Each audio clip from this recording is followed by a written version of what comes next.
irmãos, para a edificação do povo de Deus, abramos a palavra de Deus no livro dos Salmos, Salmo de número 126. Nós estamos dando sequência à nossa série de mensagens nos cânticos de romagem, ou nos cânticos dos degraus. Faremos a leitura destes 6 versos do Salmo 126. Diz assim a palavra de Deus: Quando o Senhor restaurou a sorte de Sião, ficamos como quem sonha. Então a nossa boca se encheu de riso e a nossa língua de júbilo. Então entre as nações se dizia: grandes coisas o Senhor tem feito por eles.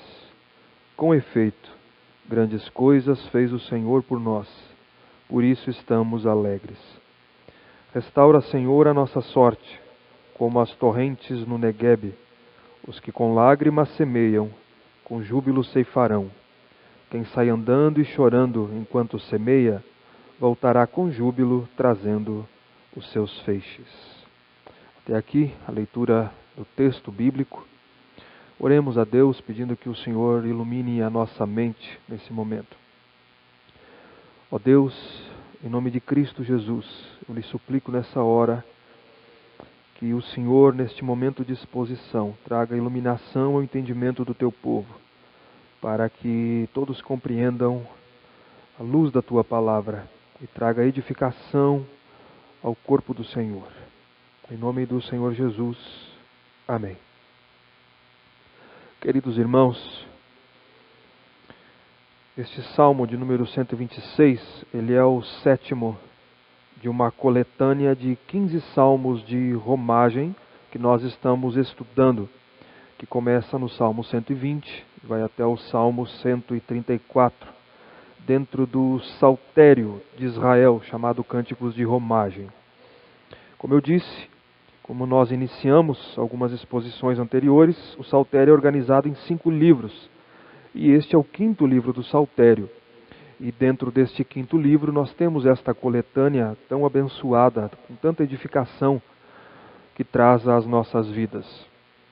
Este grupo de hinos eram entoados pelos peregrinos judeus enquanto caminhavam em romagem a Jerusalém, em direção ao templo, para adorarem a Deus lá no templo com sacrifícios, que era o local de adoração. Isso era feito anualmente, de acordo com a lei de Moisés, que está registrada no livro de Levítico, capítulo 23, nas grandes festas anuais de Israel. É a Páscoa, o Pentecostes e a festa dos tabernáculos.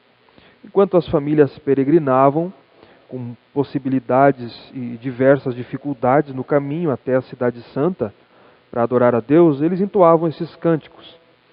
E alguns judeus viviam na Palestina já há muito tempo, enquanto outros vinham de lugares distantes. Mas nessas épocas de festas, eles se reuniam em caravanas e seguiam a Jerusalém. Viajavam com suas famílias, levavam suas ofertas de animais que seriam sacrificadas no seu culto, e durante a caminhada cantavam estes salmos. Cânticos de viagem, era o inário da nação de Israel. Uma adoração a Deus por conta dos livramentos que eles cantavam, dos perigos no trajeto que eles enfrentavam, diversos perigos, como nós já mencionamos aqui. E algumas coisas nós iremos aprender com este salmo. Primeiro, nós temos algumas coisas a lembrar aqui. Infelizmente, o ser humano tem memória curta. Em diversas fases da nossa vida, nós temos algumas tendências. A primeira é nos esquecer de todos os benefícios que Deus nos dá, muitas vezes.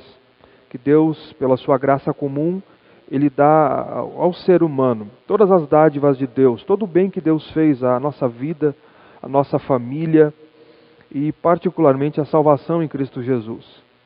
E também nós temos uma tendência, como natureza humana, de canalizar nas coisas que nós achamos ruins, vistas por nós como ruins, que não dão certo, e tornando-as um peso muito maior do que elas são, às vezes, na verdade, ou em contraposição às benesses que recebemos de Deus.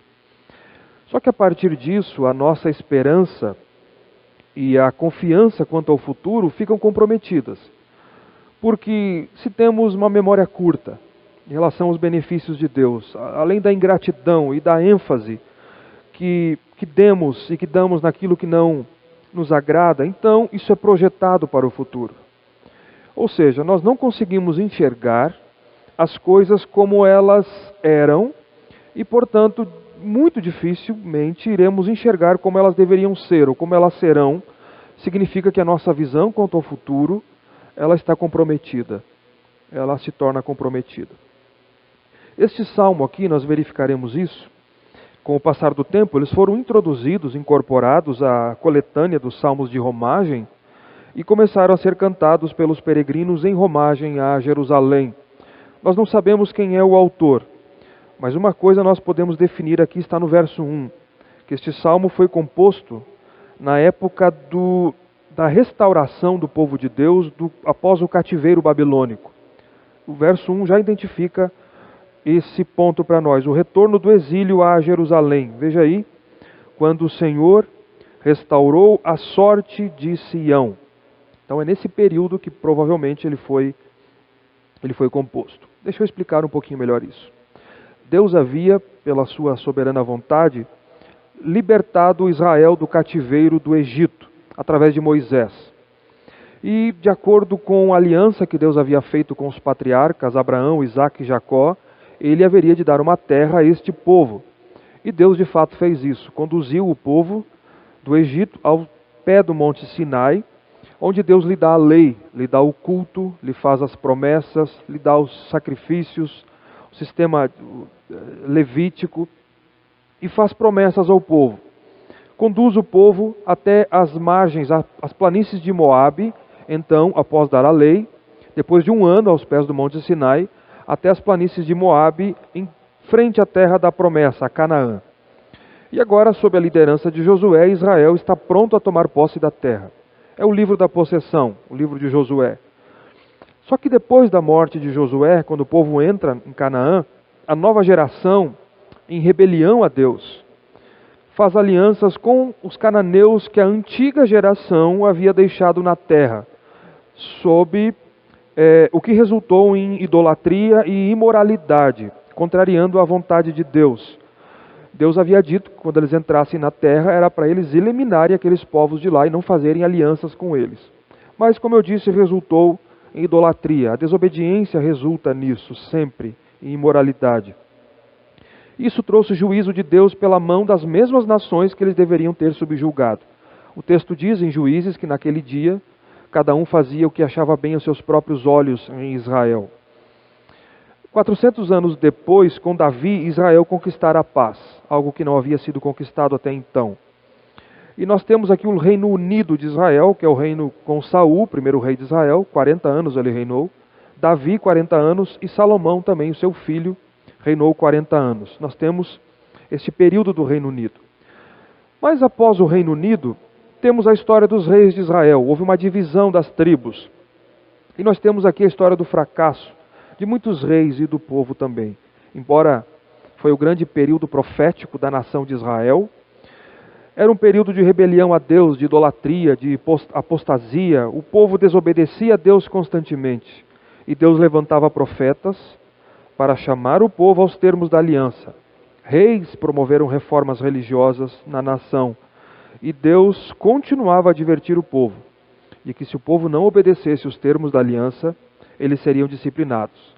E Deus faria isso através de um povo pagão que entraria na terra da promessa, arrancaria o seu povo de lá e eles perderiam tudo. Seriam levados castivos para uma terra estranha e permaneceriam lá 70 anos. E foi exatamente o que aconteceu. Israel estava dividido nesse tempo entre o reino do norte, com a capital em Samaria, e o reino do sul, com a capital em Judá. Em 722 a.C., Deus levantou o Império Assírio, a potência mundial do século VIII, no Oriente, e eles venceram o reino do norte e deportaram grande parte do povo, encerrando a história do reino do norte. Mas alguns anos depois, 100 e poucos anos depois, 612, os assírios e a sua capital Nínive caíram diante da Babilônia, que agora era a nova potência mundial sob Nabucodonosor. Apesar de toda a advertência de Deus, meus irmãos, apesar de Deus levantar profetas para chamar o povo de volta às bases da aliança, o povo permaneceu rebelde. Jeremias chegou a ser lançado na prisão e considerado um traidor da pátria, e Jerusalém caiu no ano de 586 a.C., sob Nabucodonosor e os seus exércitos babilônicos. O rei Zedequias teve seus olhos vazados. Ele foi para a Babilônia juntamente com grande parte da população. Jerusalém foi destruída, o templo queimado, os muros derribados, exatamente como Deus havia advertido. Eles ficaram 70 anos cativos, sem o templo, sem o culto, e distante da terra em que habitavam, que Deus havia entregue a eles. Mas Deus lembrou-se do seu povo, da sua aliança, da sua misericórdia. Deus agiu graciosamente e levanta um homem chamado Ciro, o governante de um reino chamado Persa, que conquistou os caldeus no ano de 539 a.C. E um ano depois, aproximadamente, ele assina um decreto permitindo que os judeus retornassem do cativeiro a Jerusalém, para que voltassem à terra, reconstruíssem a cidade, o templo e o culto. Dos que foram, pequena porcentagem retornou. Começaram o período de reconstrução da cidade, do templo, das suas casas, e isso com muita alegria e muito júbilo. Mas ainda havia muitas coisas a acontecer, muitas lutas, empecilhos nesse retorno. Oposição dos vizinhos, reconstrução, pagamento de impostos a Ciro. O coração do povo nunca deixou de ser corrupto. Apesar de serem curados da idolatria até o dia de hoje, a ponto de que Deus levanta profetas como Ageu, Zacarias e Malaquias para chamar o povo novamente. Mas eram muitas ainda as dificuldades nesse processo de retorno e estabelecimento na terra. E esse é o contexto deste Salmo 126. Nós veremos a estrutura dele é a seguinte. Primeiro, nós veremos a alegria ímpar do povo de Deus pela restauração concedida depois de um longo período de exílio, dos versos 1 a 3.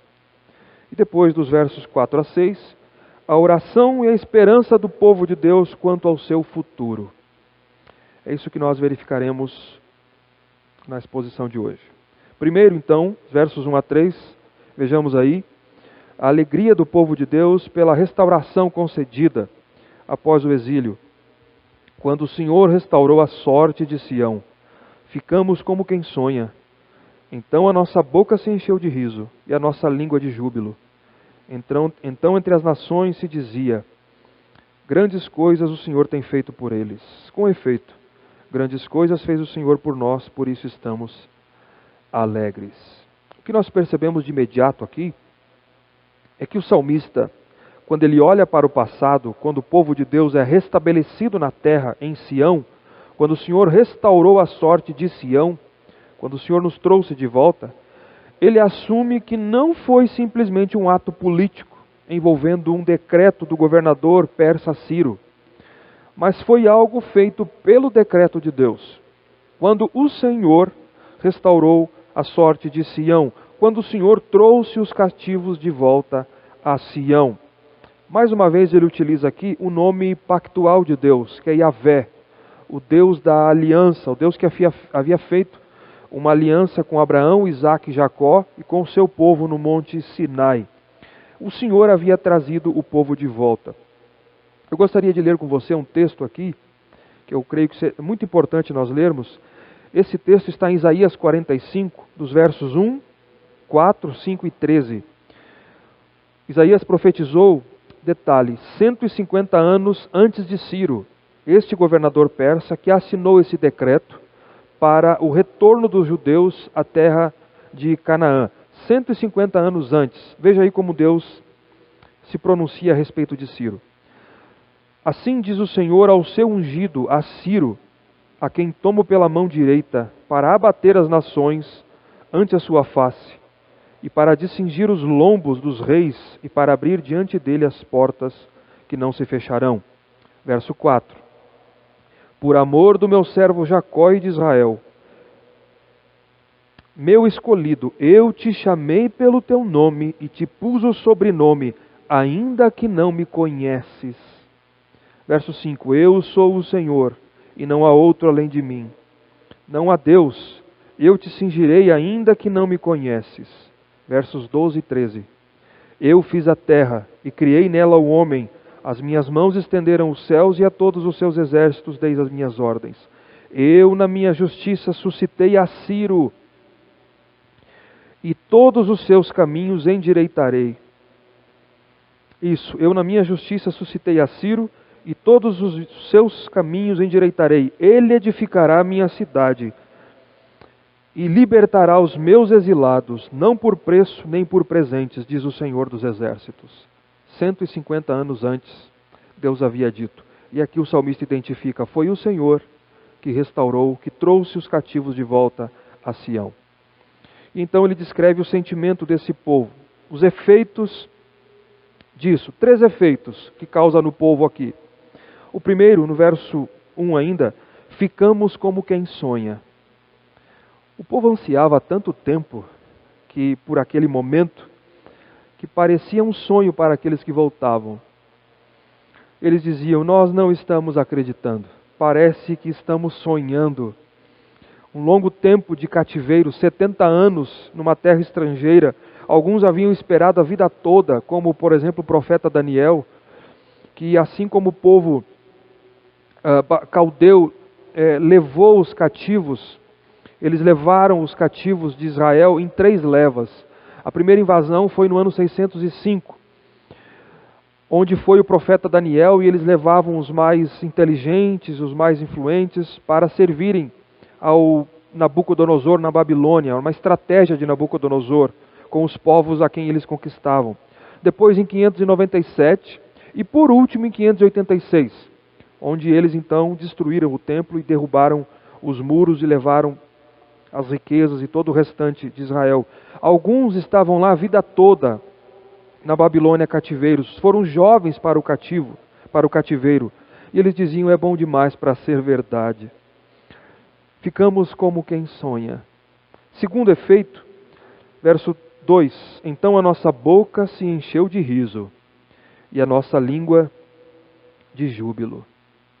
Os que foram zombados agora riam. A alegria do povo era incontida, de maneira que não paravam mais de louvar a Deus. Exatamente isso que aconteceu. A nossa boca se encheu de riso e a nossa língua de júbilo. O clima, queridos, era de júbilo, era de riso, de alegria ímpar, de deleite na salvação de Deus.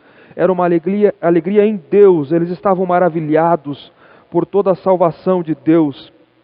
Porque quando o nosso coração é tomado por júbilo, a nossa língua apenas expressa tal sentimento de louvor a Deus, de contentamento, de honra a Deus, de manifestações de alegria.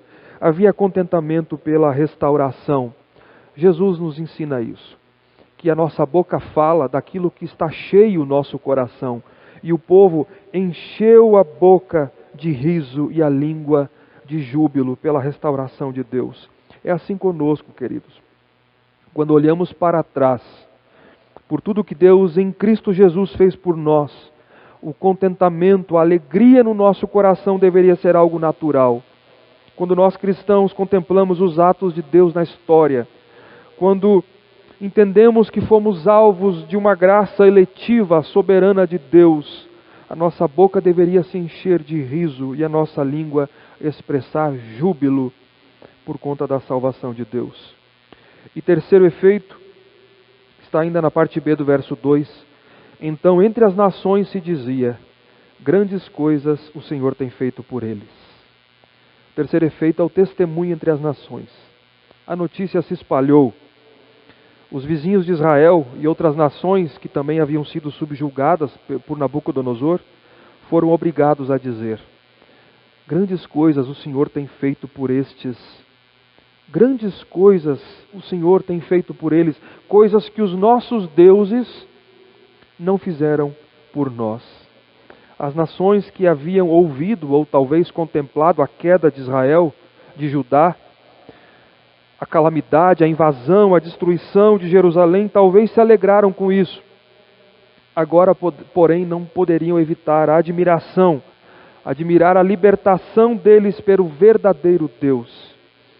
E o povo do pacto, o povo da aliança, alegremente concorda no verso 3. De fato, sim, grandes coisas fez o Senhor por nós, por isso estamos alegres. Observe um dado aqui, que as nações, estas nações, eram espectadoras, testificando.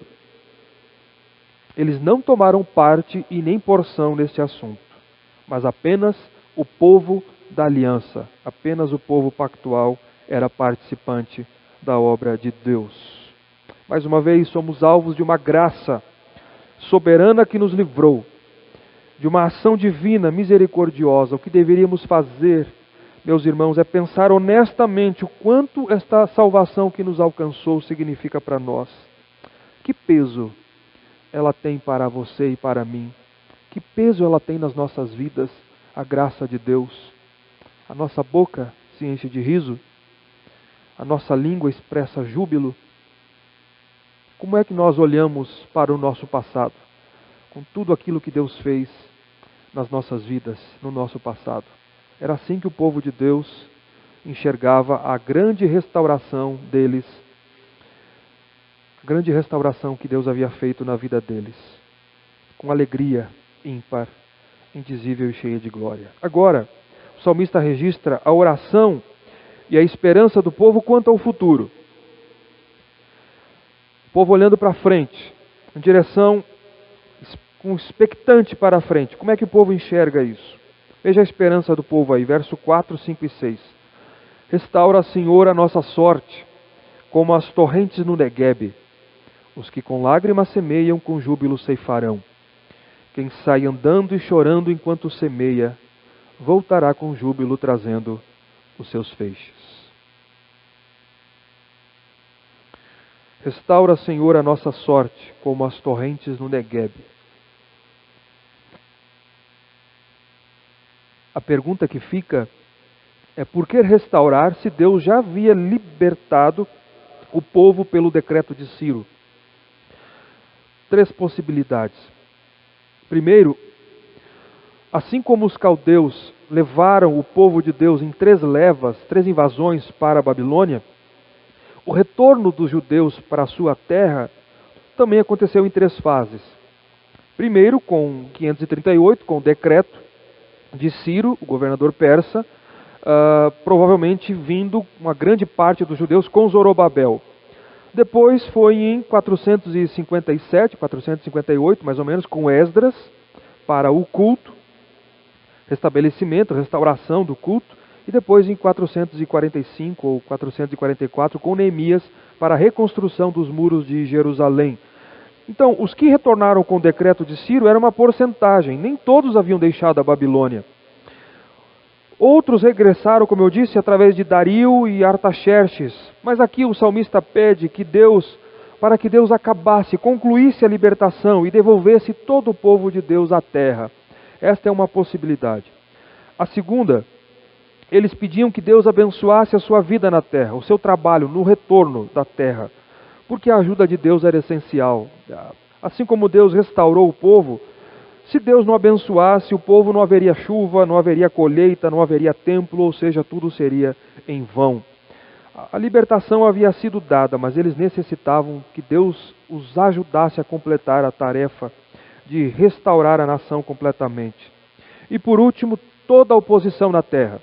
Se só darmos uma olhadinha, uma estudada nos livros de Esdras e Neemias, nós já verificaremos toda a oposição que Israel sofreu dos vizinhos, daqueles que estavam lá. Eles tiveram dificuldade no restabelecimento, no estabelecimento e no processo de reconstrução da nação. Então eles diziam: Senhor, restaura a nossa sorte, como as torrentes no Neguebe.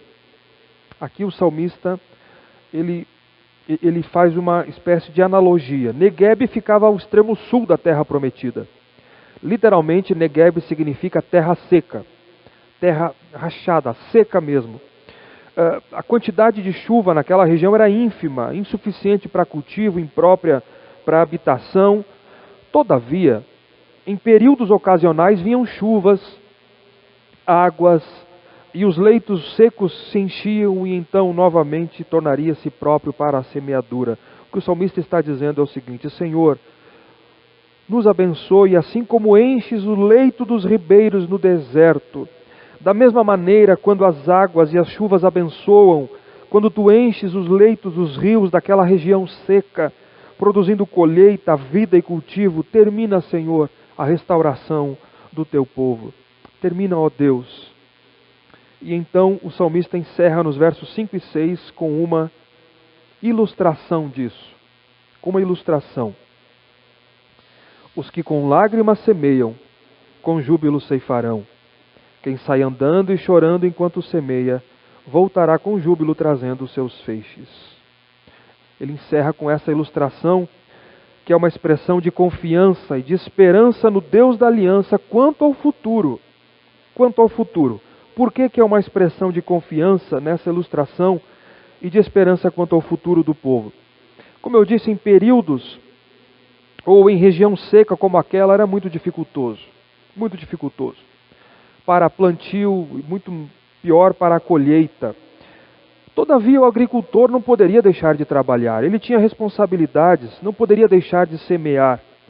Então, mesmo quando tudo estava seco, ele semeava, ele lançava a semente na terra. E ele tinha que confiar. Ele precisava confiar. Ele fazia isso chorando. Enquanto ele semeava naquela região seca, ele tinha que confiar na chuva, na providência, na provisão. Ele tinha que confiar que Deus multiplicaria os grãos, de modo a ter suficiente para os pães, para a sua família, como para a semeadura da lavoura. E quando ele fazia isso, ele fazia chorando. Ele não parava de trabalhar por conta daquela seca e daquela dificuldade. As lágrimas escorriam pelo seu rosto. Então o salmista, confiando na misericórdia de Deus para com o seu povo pactual, ele diz: os que com lágrimas semeiam, com júbilo ceifarão. Quem sai andando e chorando enquanto semeia, voltará com júbilo trazendo os seus feixes. Assim como o agricultor semeava em lágrimas e esperava a providência da chuva para a sua colheita e a providência dos grãos para os pães da sua família, perceba que às vezes o choro e o regozijo andam juntos.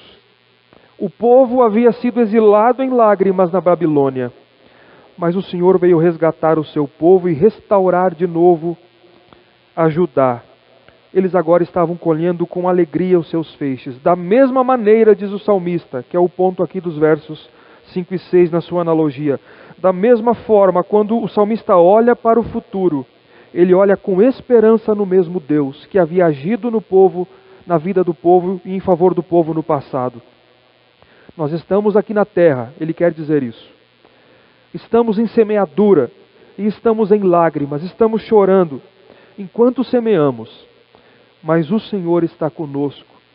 Confiamos e nos alegramos naquilo que Deus fará por nós. Por causa do Senhor voltaremos com júbilo trazendo os nossos feixes. Deus fará na nossa vida, assim como Deus já fez.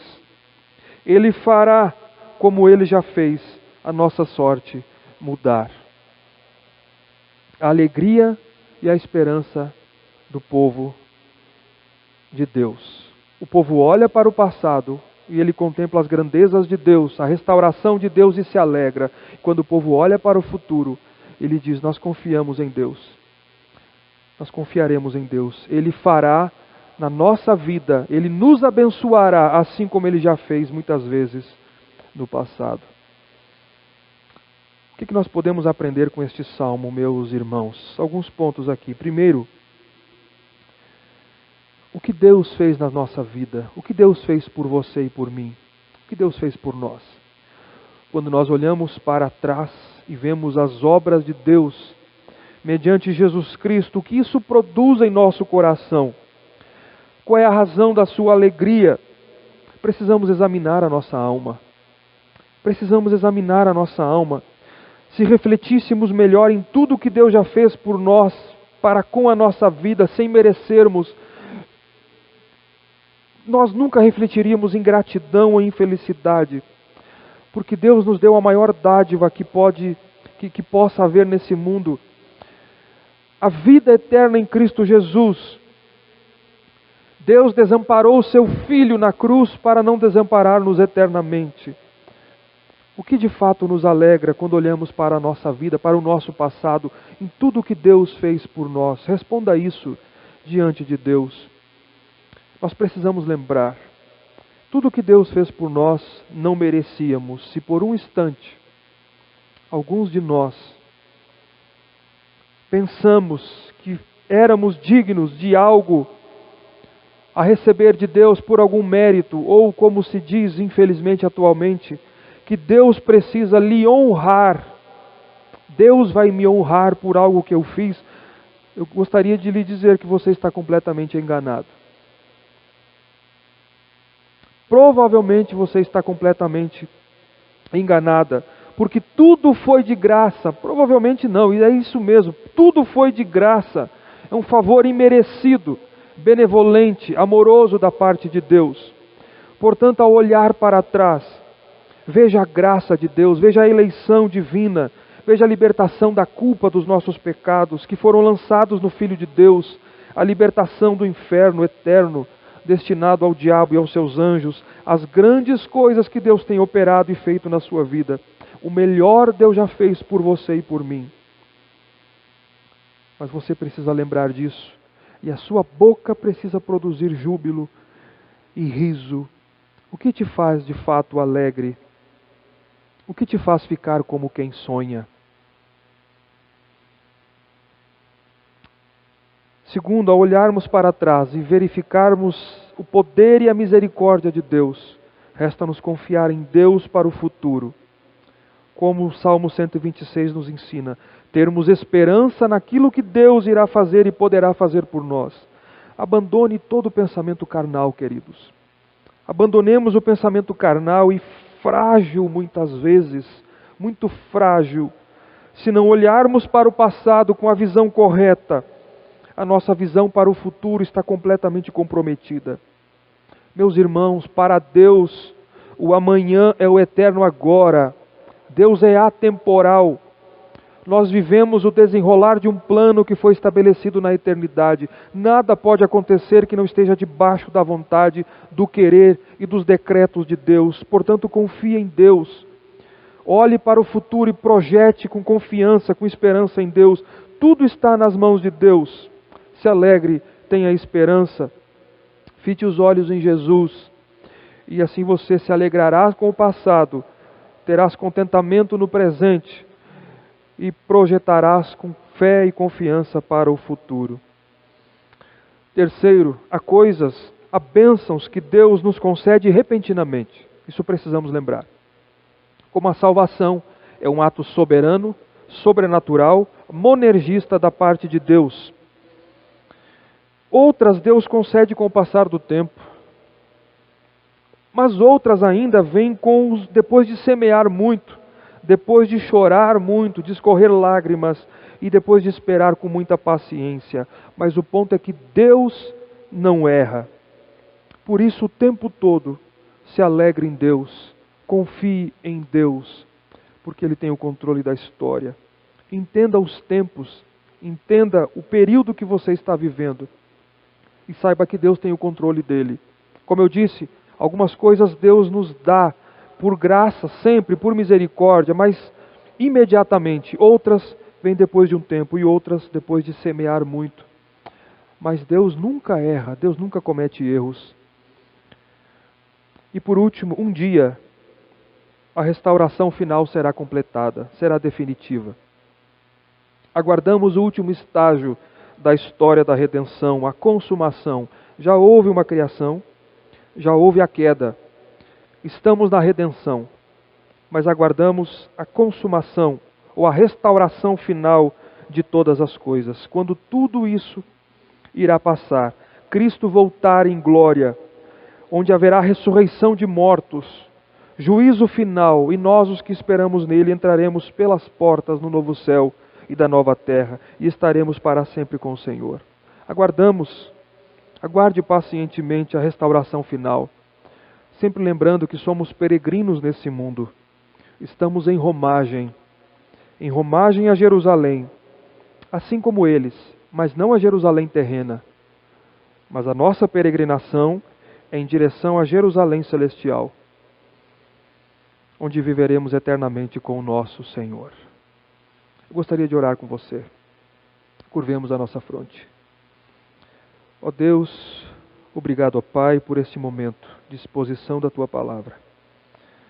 Este momento bendito que nos traz luz e nos traz confiança.